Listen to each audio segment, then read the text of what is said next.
ماہ رمضان کی آمد ہے، تو اس کے حوالے سے معصوم فرماتے ہیں جو بندہ ماہ رمضان میں فقط ایک آیت کی تلاوت کرتا ہے تو مالک کائنات اسے پورے قرآن پڑھنے کا ثواب عطا کرتا ہے۔ اتنی فضیلت ہے ماہ رمضان کی، ایک آیت پڑھیں اور پورا مکمل قرآن پڑھنے کا ثواب حاصل کرے۔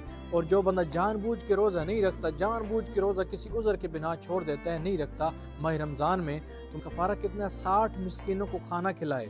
اگر 60 مسکینوں کو کھانا نہیں کھلا سکتا تو ایک غلام آزاد کرے، اگر ایک غلام بھی آزاد نہیں کر سکتا تو 60 روزے رکھے، ایک روزہ نہ رکھنے کی وجہ سے، اور مالک کائنات کی طرف سے عذاب بھی اس بندے کو ملے گا جو جان بوجھ کر روزہ نہیں رکھتا یا اس کا کفارہ ادا نہیں کرتا۔ ماہ رمضان کی پہلی شب کے اعمال: اس رات میں آپ 4 رکعت نماز پڑھیں، 2 کر کے، کہ ماہ رمضان کی پہلی شب کی 2 رکعت پڑھتا ہوں قربتاً اللہ، اس نیت سے پڑھیں۔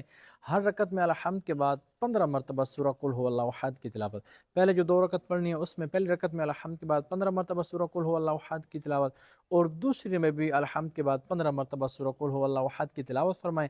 اس طرح 2 کر کے اپنے 4 رکعت نماز پڑھنی ہے۔ روایت میں ہے کہ جو بندہ اس رات یہ عمال کرے گا تو اس کو اتنا ثواب ملے گا کہ اس سال جو بندے حج اور عمرہ کریں گے تو اس سے زیادہ اس کو اجر و ثواب ملے گا اس 4 رکعت نماز پڑھنے کا۔ پریشانیوں کا حل تسبیح جناب سیدہ زہرا سلام اللہ علیہا سے۔ امام جعفر صادق علیہ السلام فرماتے ہیں کہ اگر ایک طرف 1000 رکعت نماز پڑھی جائے اور دوسری رکعت تسبیح زہرا پڑھی جائے تو میری نظر میں تسبیح زہرا سلام اللہ علیہا کی فضیلت زیادہ ہے۔ یہ نہیں کہ وہ 1000 رکعت نماز کا ثواب نہیں ہے، اس کی ایک اپنی فضیلت ہے، لیکن امام فرماتے ہیں کہ یہ میری دادی سے منسوب ہے، ذکر یہ اللہ کا ہے لیکن جناب سیدہ سے منسوب ہے۔ اور معصوم فرماتے ہیں کہ جو بندہ نماز سے فارغ ہو کر پاؤں نہ پھیلائے، اسی نماز کی حالت میں بیٹھ کر تسبیح زہرا سلام اللہ علیہا پڑھے تو اس کے تمام گناہ معاف کر دیے جاتے ہیں اور جنت اس پر واجب ہو جاتا ہے۔ تسبیح زہرا ہے کیا؟ تسبیح زہرا سلام اللہ علیہا 34 بار اللہ اکبر، 33 بار الحمدللہ اور 33 بار سبحان اللہ۔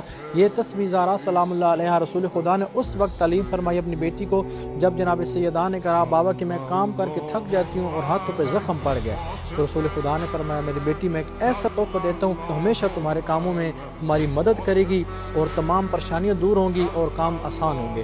تو رسول خدا نے اپنی بیٹی زہرا سلام اللہ علیہا کو یہ تسبیح فرمائی جو تسبیح زہرا سلام اللہ علیہا سے مشہور ہوگی، اور اس کی اتنی فضیلت اور اجر ہے کہ انسان کسی حاجت کے لیے پڑھے تو وہ حاجت بھی پوری ہوتی ہے۔